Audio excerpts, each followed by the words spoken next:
오직 예수, 오직 은혜, 오직 성령. 사랑 안에서 그리스도의 몸을 세우자. 할렐루야. 내 안에 가장 중심에 계신 예수라는 제목으로 오늘 말씀을 증거하도록 하겠습니다. 내 마음에 가장 중심에 계신 예수라는 제목으로 오늘 말씀을 증거하도록 하겠습니다. 우리 마음에 가장 중심에 뭐가 있느냐에 따라서 그 사람의 중심축이 결정됩니다. 여러분의 마음의 중심이 가장 중심에 뭐가 있느냐? 돈이 있는 사람은 돈이 그 사람의 모든 중심축을 형성을 합니다. 돈 중심으로 모든 게 돌아가는 거죠. 여러분의 마음의 가장 중심에 자녀가 있다면 자녀가 가장 중심이 돼서 여러분의 그 중심의 모든 삶이 돌아가겠죠. 그 다음에 여러분의 가장 중심의 축에 내가 있으면 내 중심으로 모든 게 다 돌아가겠죠. 그리고 여러분의 마음의 중심에 가장 중심에 뭐가 있느냐, 어떤 분이 계시냐에 따라서 그것을 위한 사랑이 시작되는 거예요. 그것을 위한 사랑이 시작된다. 그 중심에 내가 있으면 내가 사랑하는 모든 것들이 가장 중요한 거예요. 그것이 우선순위가 되는 겁니다. 또 내가 사랑하는 것들은 다 존귀해야 돼요. 여러분의 그 중심에 자녀가 있다면 자녀가 좋아하는 것을 여러분이 좋아해요. 또 여러분이 그 자녀가 사랑하는 것을 여러분이 사랑하게 돼 있어요. 우리 마음에 가장 중심에 예수님이 계신 사람은 예수님 중심으로 여러분의 인생의 우주가 돌아갑니다.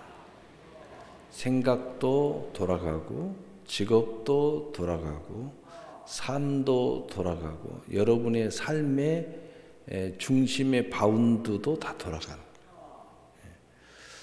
거예요. 그래서 예수님이 사랑하는 것을 나도 사랑하게 됩니다. 그래서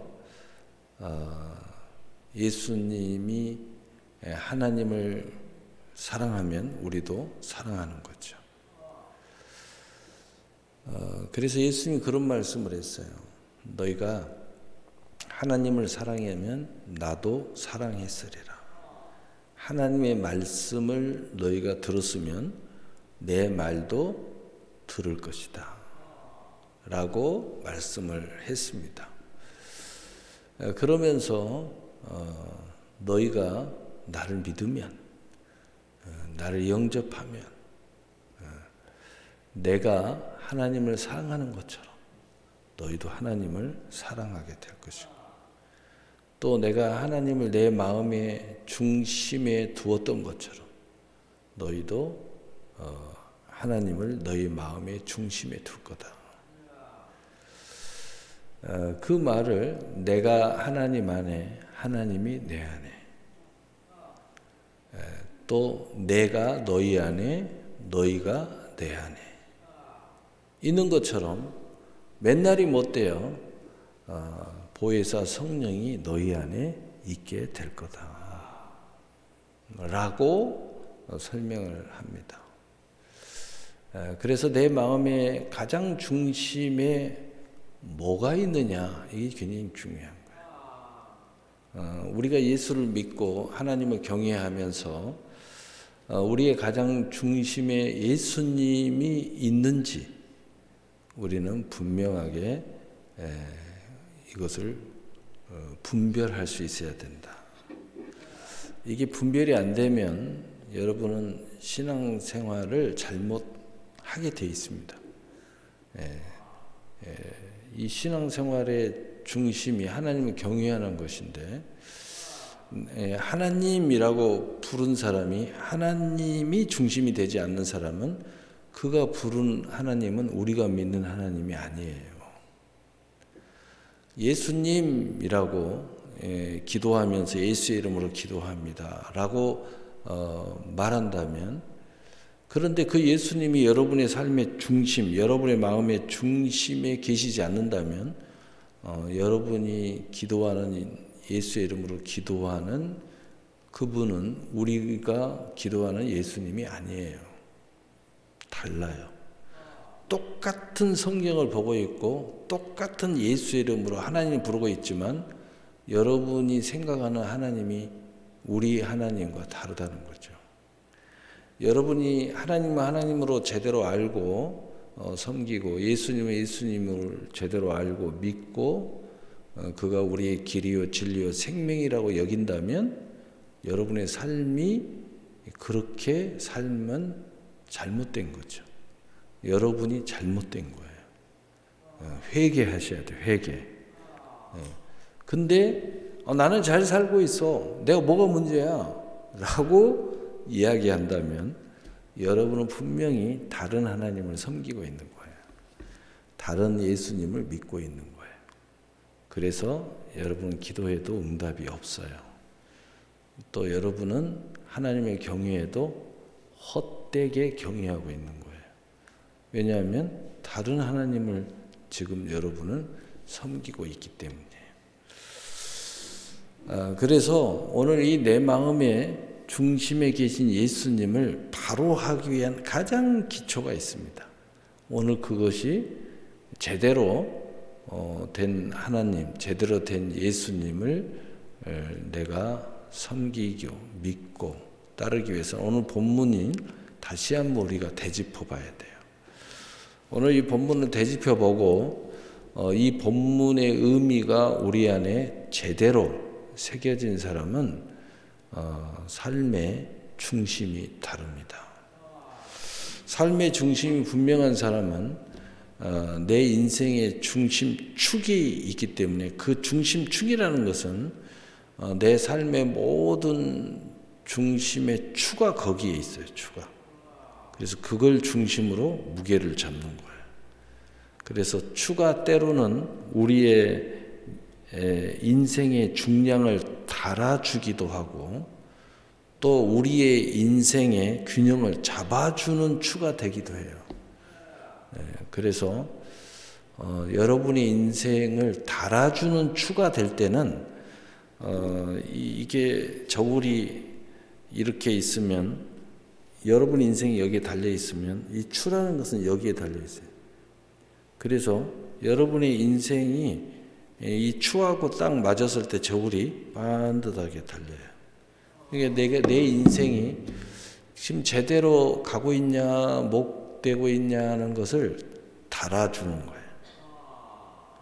또 여러분이 성경에 내가 좌로나 우로나 치우치지 아니하면 이라는데 내가 균형을 잘 잡고 있는지 중심추가 돼 주기도 해요. 그래서 추는 두 가지가 있어요. 이렇게 균형을 잘 잡고 있는지 이렇게 내가 이쪽으로 치우쳐 있는지 이쪽으로 치우쳐 있는지를 금방 알게 해주고 또 다른 저울은 한쪽으로 이렇게 달아주는 저울은 나의 중량이 어느 정도 되는가를 금방 알게 해줘요. 다시 말하면 여러분의 인생의 중량감이 이걸 여러분의 믿음의 중량이 얼마나 되는지 여러분의 그릇이 얼마나 담겨 있는지 이걸 금방 가르쳐줘요. 그러니까 여러분의 중심이 예수님이 돼 있는 사람은 예수님이 중심축이기 때문에 내가 나의 믿음이 분량이 어느 정도 되는지 금방 알아요. 또 내가 지금 삶의 균형이 이렇게 제대로 잡혀 있는지 이렇게 엎어져 있는지 이렇게 엎어져 있는지 배로 이야기하면 까봐져 있는지 금방 알아요. 근데 여러분의 중심이 예수님이 돼 있지 않는 사람들은 여러분의 인생의 중량을 전혀 달 수가 없어요. 또 내가 중심이 제대로 잡혀 있는지 알 수가 없어요. 왜냐하면 내가 중심이 돼 있는 사람은 내가 중심축이기 때문에 내 중심으로 보는 거예요. 내 중심으로 보는 거예요. 그러니까 모든 판단의 기준이 나예요. 내가 되는 사람은 그래서 절대로 회개라는 것이 있을 수가 없죠. 누구한테 지적을 받을 수도 없고, 내가 잘못되고 엎어져 있는데도 내가 중심이니까 세상이 엎어진 것처럼 보이죠. 내가 엎어졌는데, 내가 가벼운데 세상이 무거운 것처럼 보이죠. 내가 가벼운데 세상이 무겁다고 이야기하는 거죠. 그래서 가장 이 중심축이 가장 내 마음의 중심이 예수님이냐 아니냐에 따라서 우리의 삶이 진짜냐 가짜냐, 우리의 믿음이 지금 진짜일 수도 있고 가짜일 수도 있다는 거죠. 이것이 분명하면 먼저 열매들로, 잔 열매들로 이야기하면 이게 진짜 예수님 중심이라면 절대로 여러분은 신앙에 뒤처질 수가 없어요. 절대로 뒤처질 수가 없어요. 또 하나님의 말씀, 예수님의 말씀이 내 중심에 딱 자리 잡혀 있다는 것은 가장 중요한 말씀으로 영향력을 미치고 있기 때문에 내 삶의 중심을 그렇게 살아가게 돼 있어요. 그렇게 살아가게 돼 있죠. 그래서 여러분의 삶의 중심이 바로 그분의 말씀이 되는 거죠. 그렇지 않는 사람들은 여러 가지 중심축이 다르기 때문에 하나님 앞에 내가 서 있다고 하지만 진실로 하나님 앞에 서 있을 수가 없어요. 하나님 앞에 서 있다는 뜻은 뭐냐면 하나님은 심판하시는 하나님이시잖아요. 그러니까 때로는 두려움으로, 때로는 하나님의 그 의지하는 마음으로 이렇게 서야 되는데 그러한 중심이 나나 또는 돈이나 또는 내 자존심, 명예나 또는 내 자식이나 그 어떤 것이기 때문에 축이 거기에 있으니까 하나님은 하나님의 위치에 있지 못하고 예수님의 위치에 있지 못하고 전부 다 여러분들의 필요에 따라서 존재하는 그저 물건에 그렇게 큰 차이가 없어요. 내가 필요하면 자동차를 타고 필요하면 물을 마시고 안 필요하면 옆에다 갖다 놔. 그렇다고 해서 이게 중요하지 않다는 건 아니에요. 그러나 하나님은 아니라는 거죠. 하나님은 아니에요. 모든 게 내가 생각하는 것으로 이게 배치되어 있는 거예요. 나한테 그냥 필요하니까 놔둔 거예요. 그냥 나한테 필요하니까. 그래서 필요하면 오는 거고 필요하지 않으면 안 오는 거예요. 그래서 그래도 좀 필요한 게 좀 많이 필요한 것 같아. 그냥 관계를 많이 하는 것 뿐이에요. 그냥. 근데 하나님은 그런 분 아니에요. 하나님은 그냥 하나님이에요. 하나님. 지존하신 하나님. 창조하신 하나님. 우리의 생사화복을 주장하시는 하나님. 그분이 이 땅에 육신이 되어 오셨다는 거죠. 자, 그래서 이 시작이 어디서부터 출발한다. 오늘 본문을 봅시다. 태초에 말씀이 계시니라. 이 말씀이 하나님과 함께 계셨으니 이 말씀이 곧 하나님이시니라. 우리는 하나님을 볼 수도 없고 만질 수도 없고 찾아도 찾을 수가 없어요. 왜? 하나님은 영이시니까. 그런데 하나님이 큰 은혜 중에 하나가 뭐냐? 하나님 우리에게 말씀을 주셨어요. 그래서 말씀과 함께 하나님으로 내게 등장하신 거예요. 우리가 하나님을 만날 수가 있게 됐어요. 2절 그가 태초에 하나님과 함께 계셨고 하나님은 창조주 하나님이시라는 거예요. 만물이 그로 말미암아 지은 바 되었으니 지은 것이 하나도 그가 없이는 된 것이 없느니라. 창조하신 분이라는 거죠. 창조하신 분이다. 그래서 누가요? 바로 그 하나님 말씀 그리고 그 독생하신 예수 그리스도. 그 안에 생명이 있으니 이 생명은 사람들의 빛이라. 이 세상의 만물이 그로 말미암아 창조되었다는 뜻은 무슨 말이냐? 이 천하 만물이 살아있는 모든 것은 그분으로부터 출발했다는 거예요.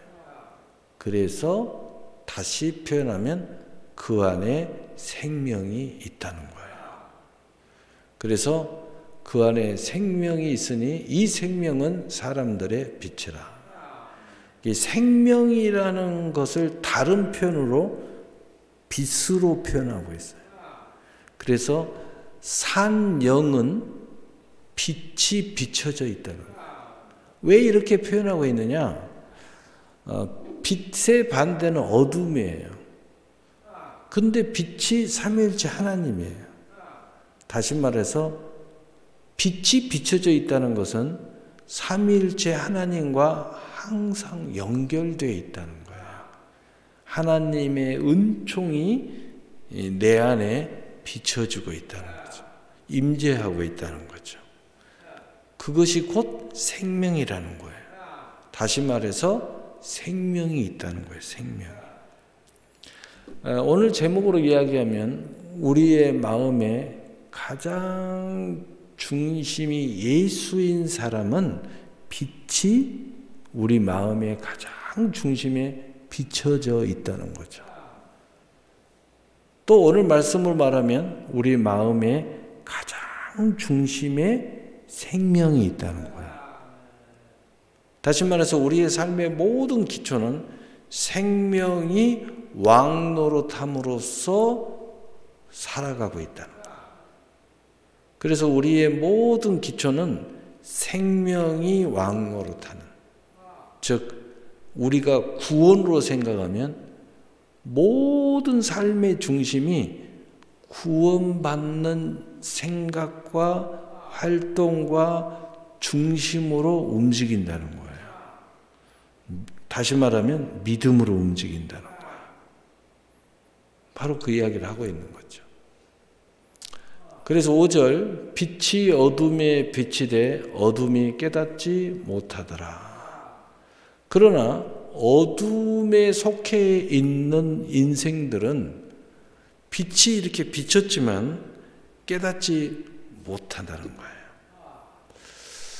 거예요. 이것을 왜 이렇게 표현했느냐? 사람들이 부끄러움이 있다든가 죄가 있다든가 사악한 마음이 있으면 빛이 비춰주면 숨어요. 그 다음에 빛이 비춰지면 마음을 닫아요. 몸뚱아리를 숨기고 마음을 숨기고 내 마음의 중심을 닫아버려요. 다른 말로 무슨 이야기예요? 하나님이 그분한테는 하나님이 될 수가 없다는 거예요. 그분에게는 빛이 그 마음의 중심에 자리를 잡을 수가 없어요. 마음을 닫아버리니까. 그래서 여러분들 이런 사람들한테 아무리 예수 이야기하면 마음을 닫고 귀를 닫고 눈을 닫아요. 인생도 다 닫아버려요. 쓸데없는 소리 하지 말라고 그래요. 절대 귀담아 듣지 않습니다. 여러분 가정에 예수 믿지 않는 자녀들 또는 남편들 귀 닫습니다. 귀 닫아버려요. 마음을 딱 닫아버립니다. 그러니까 깨달을 수가 없어요. 여러분 우리가 인생인들에도 일반 사람들과 이렇게 대화를 하더라도 대화가 잘 되는 사람 마음을 열고 서로 대화를 해야 돼요. 근데 마음을 탁 닫아버리고 대화하는 신용만 하는 사람들은요, 깊은 대화를 할 수가 없고 진실한 대화를 할 수가 없고, 그러니까 그 사람들은 함께 할 수 있는 사람들이 아니죠. 그냥 비즈니스 관계일 뿐이에요. 비즈니스의 관계일 뿐이에요. 절대로 함께 할 수가 없어요. 그래서 이런 사람들은 수시로 변동이 있어요. 수시로 배반하고 수시로 가까이 오고, 이익이 있으면 안 오고 이익이 없으면 멀어지고. 그러니까 이런 사람들은 이 진실한 관계를 할 수가 없는 거죠. 하나님의 관계에도 그런 관계를 하고 있다면 그분은 에게는 최소한 하나님이 아니에요. 그냥 비즈니스 관계예요. 비즈니스 관계. 비즈니스 관계. 네. 그래서 하나님은 사랑의 관계라고 그러죠. 근데 요즘 그 사랑하는 사람도 거의 비즈니스. 그래서 뭐 쿨하게 사랑한다고 하는데 그건 사랑이 아니죠. 그래서 우리가 말하는 진실한 사랑의 관계를 유지하지 못해요. 자기의 욕구에 따라서, 이익에 따라서 그냥 쾌락을 추구하는 자기들이 말하는 사랑일 뿐이죠. 근데 진실한 사랑의 정의로 이야기하면 그건 사랑이 아니죠. 그건 사랑이 아니에요. 서로 합의해서 창녀, 창남의 역할을 해주는 것 뿐이에요. 이게 새로운 창기가 등장한 거죠. 근데 서로 창남, 창기일 뿐이에요. 근데 자기들은 그냥 사랑의 위를 즐긴다고 하는 거죠. 그러나 엄밀하게 사랑의 정의로 이야기하면 그건 사랑이 아니죠. 사랑은 그런 게 아니에요. 그래서 똑같은 이야기예요. 어둠이 깨닫지 못, 깨달을 수가 없어요. 숨고 마음을 닫고 눈을 닫고 귀를 닫고 딱 하니까 그 빛이 돼 깨닫지 못하더라. 그래서 여러분이 누군가에게 복음을 전해보면 이 순간을 맞닥뜨렸을 때 이걸 생각하셔야 돼요. 그래서 깨닫지 못하는구나. 마음을 열어야 돼. 귀를 열어야 돼. 그래서 하나님의 자녀들을 부를 때는 내게 나와 내 말을 들어라. 항상 이래요. 또 요한계시록에도 성령이 하시는 말씀은 귀 있는 자는 들을지어다. 귀를 열으라는 거예요. 마음을 열고 내 말을 들으라는 거예요. 그러니까 여러분들이 그런 사람들은 이 귀만 들리는 것이 아니라 마음만 들리는 것이 아니에요. 마음의 중심에 그분이 계시고 영접하고 그 이름을 믿기 때문에 어떤 일이 벌어져요? 모든 삶이 그분의 중심으로 돌아가게 돼 있어요. 마땅히 하나님을 경외하고 예수를 믿는 사람은 그래서 마땅히 예배를 드리는 거예요. 마땅히 하나님과 약속을 했으면 지키는 거예요. 당연한 거죠. 그것보다 더 소중한 게 없어요. 그보다 더 먼저인 게 없어요. 가치 있는 게 없어요. 그런데 여기 안에는 사람과의 관계에도 진실한 관계는 다 그러잖아요. 근데 하나님의 관계는 뭐가 여기와 관계되어 있다고요? 생명이 관계되어 있다. 뭐가 관계되어 있다고요? 빛이 관계되어 있다. 뭐가 관계되어 있어요? 이미 12절을 끌고 와서 보면 나의 권세가 관계되어 있어요. 상속이 관계되어 있어요. 근본이 다른 거예요. 여기에는 어마어마한 천지만물을 창조한 창조의 권능이 관계되어 있어요. 여러분이 사사로이 하나님을 생각하는 이익에 따라 움직이고 이런 것과 비교할 수 없는 영광과 관계되어 있다는 거예요. 여러분이 생각하는 세상적 얄팍한 진실이 아니라 진리와 관계되어 있어요. 얄팍한 육신의 생명뿐만 아니라 영생과 관계되어 있어요. 이 진실은 그 빛을 깨닫는 자만이, 그 빛이 그 마음의 중심에 들어가서 우리를 낱낱이 들추고 낱낱이 비춰서 들추고, 그리고 진실로 회개한 심령만이 그 진리와 사실과 그리고 진실을 알게 돼 있어요. 여러분이 알고 있는 진실과 사실은 세상의 지식이죠. 경험이죠. 학자나 철학자들이 이야기하는 거죠. 그러나 그 모든 것들을 다 알 수가 없어요. 우리 그런 비유가 있죠. 맹인들이 코끼리를 만졌더니, 맹인들이 한 사람은 코끼리 이 뒤에 꼬리를 만지고 코끼리는 꼬리와 같다라고 그림을 그렸어요. 한 사람은 코끼리를 코를 만졌어요. 코만 그려가지고 이 코끼리는 이렇게 생겼다. 어떤 사람은 코끼리 다리를 만졌어요. 다리만 그려서 코끼리는 이와 같다는 거예요. 그건 진실이 아니죠. 사실도 아니에요. 진리도 아니에요. 그런데 세상은 이렇게 만지고 경험했다 그랬어. 나 경험했어. 진짜 만졌어. 그렇다고 그 사실이 코끼리는 아니에요. 세상이 이런 거라는 거예요. 진짜 만졌는데도 불구하고 알 수가 없는 거예요. 그러나 하나님의 빛이 우리 안에 비추면 그 모든 진실이 우리에게 다가오는 거예요. 여러분 자신에 대한 진실이 다가옵니다. 여러분 자신에 대한 사실이 다가와요. 여러분 인생의 진리가 다가옵니다. 여러분의 인생의 시작과 나중이 다가옵니다. 죽음 이후에 사실이 다가와요. 모든 게 명확해져요. 그러나 그것이 오지 않는 한은 코끼리 다리 만지고 그것이 단 줄 알고 사는 거예요. 이게 세상의 모든 것들이에요. 그런데 여러분들이 세상의 모든 것들이 전부인 줄 알고 산다면, 그래서 마음을 닫는다면 어리석은 자들, 귀를 닫는다면 어리석은 거예요. 눈을 닫는다면 어리석은 거죠. 너무나도 어리석은 거죠.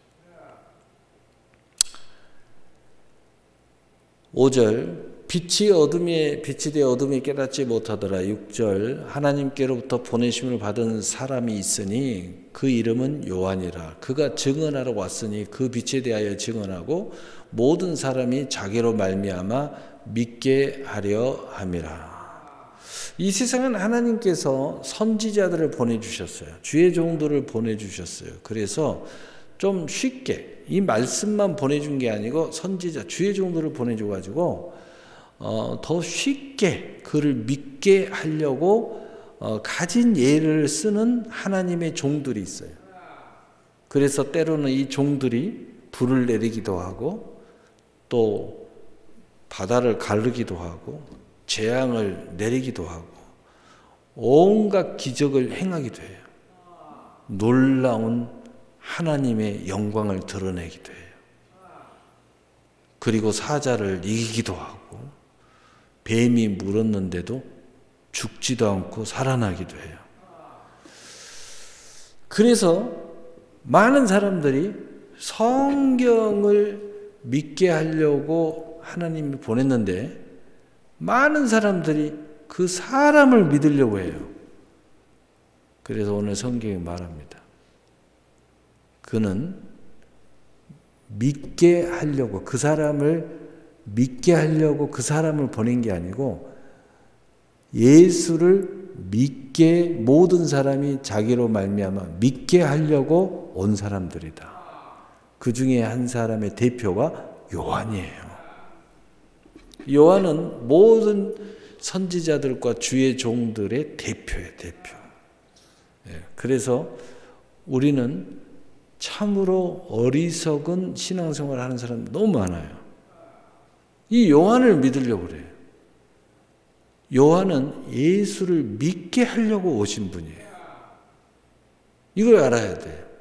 그래서 이것을 헛되이 이런 신앙생활을 하는 사람들은 그래서 이 교회, 저 교회, 이 주의종, 저 선지자 이렇게 찾아 돌아다니는 거예요. 여러분 말씀 붙잡아야 돼요. 말씀을 믿어야 돼요. 예수를 믿어야 돼요. 그럼 목사님 아무 교회나 다녀야 돼요? 아니죠. 그 속에서 내 교회가 있는 거. 내 인생 중에서 내 남편이 있듯이 내 아내가 있듯이 그래서 거기에서 선택되어지는 내 인생의 선물이 있고 내가 살아가는 중에 하나님이 나를 낳은 것처럼 내 인생이 낳은 선물들이 있어요. 내가 선택되어 만나는 선물이 있고 내 인생에서 낳은 선물들이 있어요. 낳은 선물들이 뭐예요? 여러분 자녀들이에요. 낳은 선물들이 뭐예요? 열심히 기도해서 응답받고 열심히 일해서 산업을 세우고 기업을 세우고 하는 것들이 여러분을 통해서 낳은 거예요. 열심히 전도해가지고 영혼을 구원한 것도 하나님이 영적으로 여러분이 낳은 거죠. 그러니까 하나님의 선물은 내가 선택만 해서 받은 것이 있고 주어진 것이 있지만 내가 그 안에서 내가 믿음으로 세워서 또는 만나서 또 이루어서 낳은 게 있어요. 선택하고 그리고 주어진 것은 출애굽 광야 시대예요. 그런데 이제 내가 낳고 있는 것은 가나안 시대예요. 가나안 시대. 여러분, 가나안 시대는 굉장히 가나안 사람들은 적극적이에요. 감 떨어지듯이 입 벌리고 있는 게 아니에요. 이제 농사를 지어서 거기에서 수확을 거두고 그리고 정복 전쟁을 시작하는 거죠. 아주 적극적으로 믿음으로 천국을 침노하는 거죠. 누구와 함께? 이러한 가나안 백성들과 함께 이제 내 인생에 하나님의 축복을 낳기 위한 일을 하기 시작하는 거죠. 얼마나 놀라운 일이 벌어지는 거예요.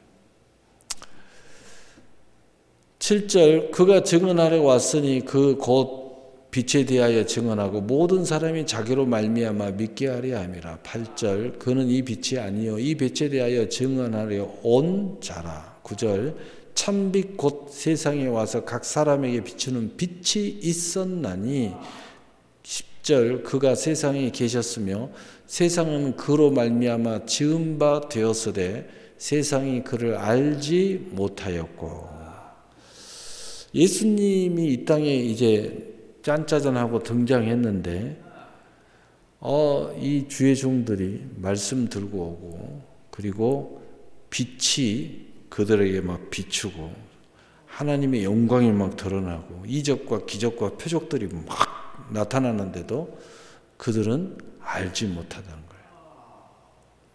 11절 자기 땅에 오매 자기 백성이 영접하지 아니하였으나. 놀랍게도 말씀을 받았고 선지자들에 의하여 하나님을 섬기던 그들조차도 예수님을 영접하지 아니하더라는 거예요.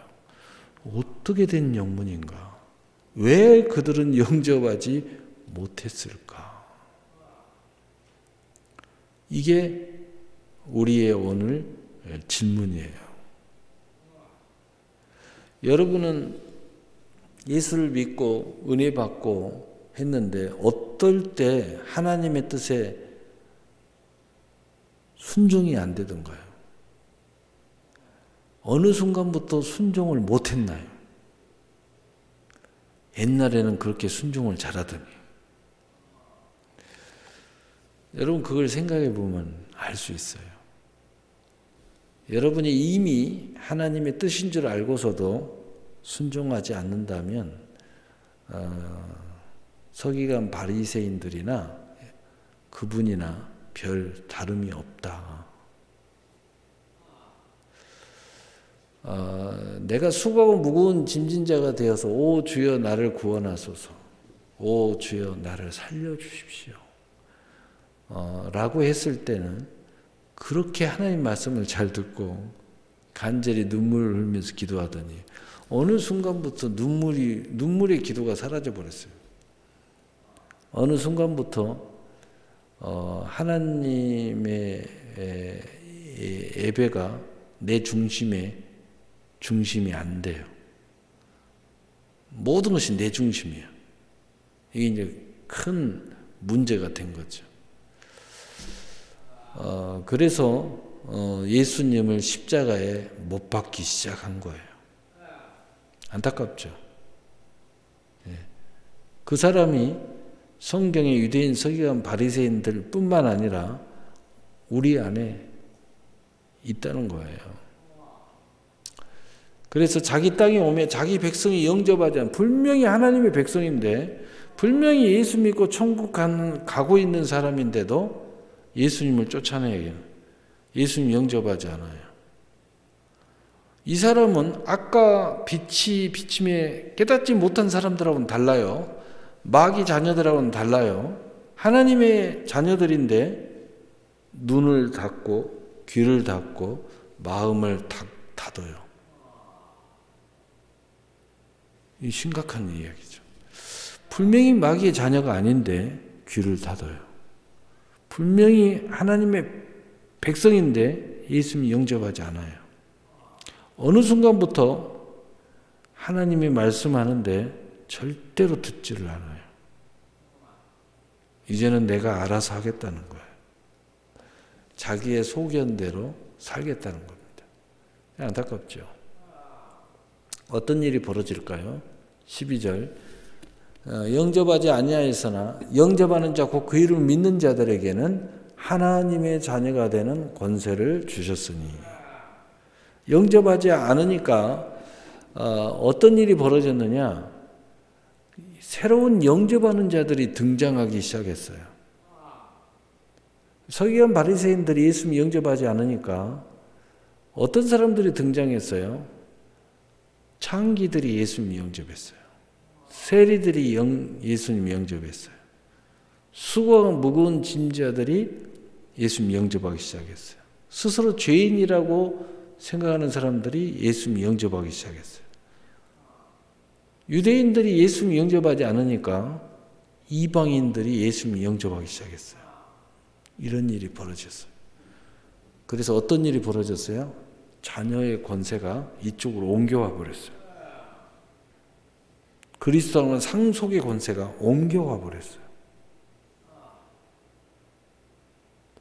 다 이렇게 옮겨와 버렸어요. 그래서 영접하는 자고 그를 믿는 자들에게는 하나님의 자녀가 되는 권세를 주시, 권세가 영접하는 자에게 옮겨가기 시작하더라. 여러분이 만약에 하나님의 이 은혜의 역사가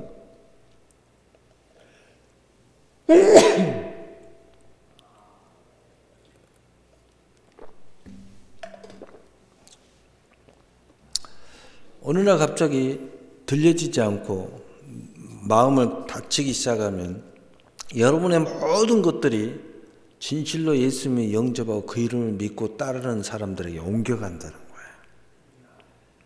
여러분 그것을 알아야 돼요. 우리 성경에 내 멸류관을 빼앗지 못하도록 하라. 뺏기지 않도록 하라 라는 말씀이 있어요. 13절 이는 혈통으로나 육적으로나 사람의 뜻으로 나지 아니하고 오직 하나님께로부터 난 자들이니라. 놀라운 거죠. 하나님께로부터 난 자들이 맞은데 왜 그러면 그 사람들은 그렇게 될까요? 내가 하나님으로부터 났는데 내가 혈통으로나 육적으로나 사람의 뜻으로 나는 자로 바뀌었다는 거죠. 그래서 나의 뜻으로 살기로 결단해 버렸어요. 그러니까 하나님으로부터 난 자들에게 권세가 옮겨오는 거죠. 다 옮겨와 버리는 거죠. 그래서 오늘 이방인들에게 다 옮겨왔어요. 우리한테 다 옮겨왔어요.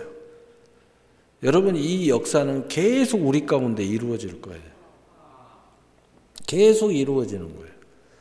어제의 영광이 내일의 영광과 또 영원한 영광이 나에게 계속 부과돼야 되는데, 내가 하나님으로부터 난 자였는데 어느 순간에 내 혈통으로 났다고 그러고 육적으로 났다고 내 뜻으로 났다고 주장하는 순간 옮겨가 버리는 거예요. 이런 사태가 벌어지는 거죠. 여러분, 오늘 말씀을 이제 마치겠어요. 12월은 크리스마스의 절정의 날이죠. 그리고 우리 인생을 다시 돌아보고 내가 올 한 해를 어떻게 살았는가. 근데 우리는 어떻게 살았는가라는 것을 돌아보면은요, 그 중심에 예수님이 없는 상태로 어떻게 살았는가를 생각을 해요. 틀렸어요. 그런 걸 아무리 돌아봐도 틀린 답을 구하고 있는 거예요. 앞으로 나는 어떻게 살 건가라고 또 생각하면은 거기에 어떻게 살 거예요? 근데 예수님이 없어요, 거기에. 그 아름다운 비전도 틀린 답을 구하고 있어요. 거기 예수님이 안 계셔요. 중심에. 그러니까 그런 삶은 결국은 올 한 해도 헛된 삶을 사신 거예요. 그래서 답이 없었던 거예요. 그래서 올 한 해가 지났는데도 전도를 한 명도 못 하셨어. 10명 전도하기를 우리 다 했는데 아직도 한 명도 못 하신. 올해는 이런 계획을 가지고 하나님 막 기도 제목을 가지고 기도하고 막 이렇게 했는데, 물론 이루어진 사람도 있겠지만은 그러나 대부분이 다시 내년으로 돌아가는 거예요. 왜 그럴까요? 그 우리의 마음의 가장 중심축에 예수님이 안 계셨던 거예요. 내 계획에 예수님을 빼버렸어요. 그리고 필요에 따라서 내가 예수님, 내가 이렇게 내 삶을 내가 계획했는데 좀 도와주세요. 이렇게 했던 거예요. 내 삶이 하나님의 뜻으로 되어진 계획이 아닌 거예요. 내 뜻으로 난 거예요. 그리고 하나님은 옆에서 돕는 분일 뿐이에요, 그냥. 이게 굉장히 오류가 일어나게 돼 있는 거예요. 여러분, 우리가 항상 기도할 때에 주시옵소서 하지 마라. 하나님의 뜻을 구해라. 지금 뭔가를 위해서 기도하면 하나님의 뜻을 구해라. 여기 앉아 계는 우리 자매가 철야를 지금 작정해가고 하고 있는데, 어제 저한테 그러더라고요. 목사님 응답 받았습니다. 그러더라고요. 그래서 제가 한마디 했어요. 응답을 위한 작정은 내가 한 거지만, 그러나 그 작정을 시키신 분은 하나님이시다. 응답은 나의 의사에 의해서 받은 거지만 하나님이 그것을 시키신 분은 하나님이시기 때문에 여기에 하나님의 뜻이 있는 거다. 그 뜻을 이루기까지 계속 되어질 때 진실로 하나님의 뜻이 이루어지는 거다. 그 뜻이 무엇인지 받아야 된다.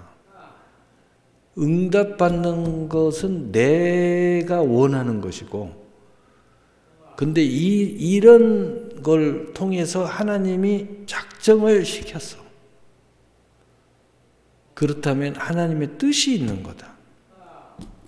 그러니까 우리가 무엇이든지 비전을 가지고 기도를 하고 무엇을 하고 아마 응답을 받고 막 기적을 체험하고 할렐루야 막 했는데 거기서 끝나버렸다면 하나님의 뜻이 무엇인지 모르는 거예요.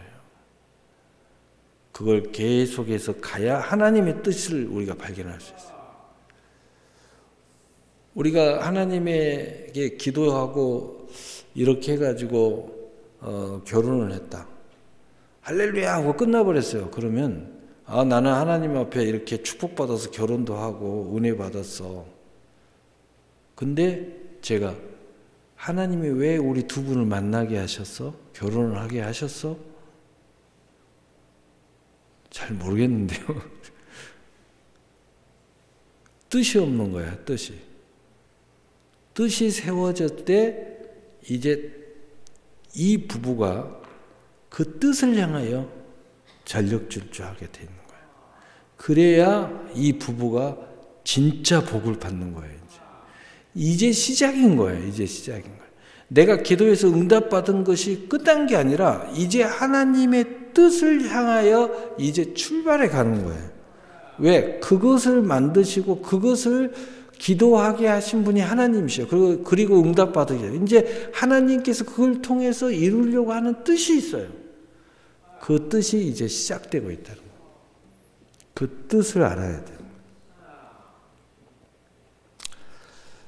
여러분, 우리가 예수님을 영접하고 그 이름을 믿으면 끝난 게 아니죠. 이제 하나님의 자녀의 권세를 주신 뜻이 있어요. 여러분, 오늘 그 뜻을 12월 한 달은 기도하셔서 그 뜻을 여러분이 꼭 세우시기를 예수님의 이름으로 축복합니다. 아멘. 우리 찬송가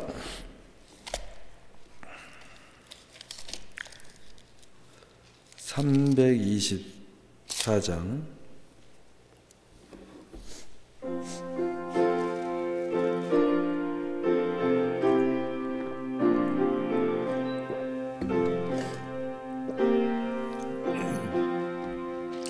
예수 나를 오라 하네 예수 나를 오라 하네 어디든지 주를 따라 주와 같이 가려네 주의 인도하심 따라 주의 인도하심 따라 어디든지 주를 따라 주와 같이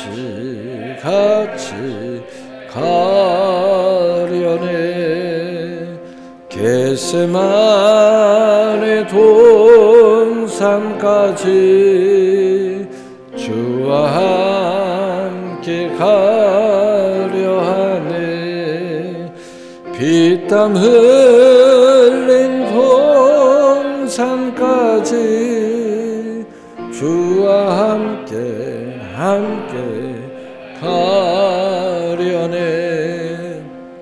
주의 인도하심 따라 주의 인도하심 따라 어디든지 주를 따라 주와 같이 가려네 심판하실 자리까지 주와 함께 가려 하네 심판하실 자리까지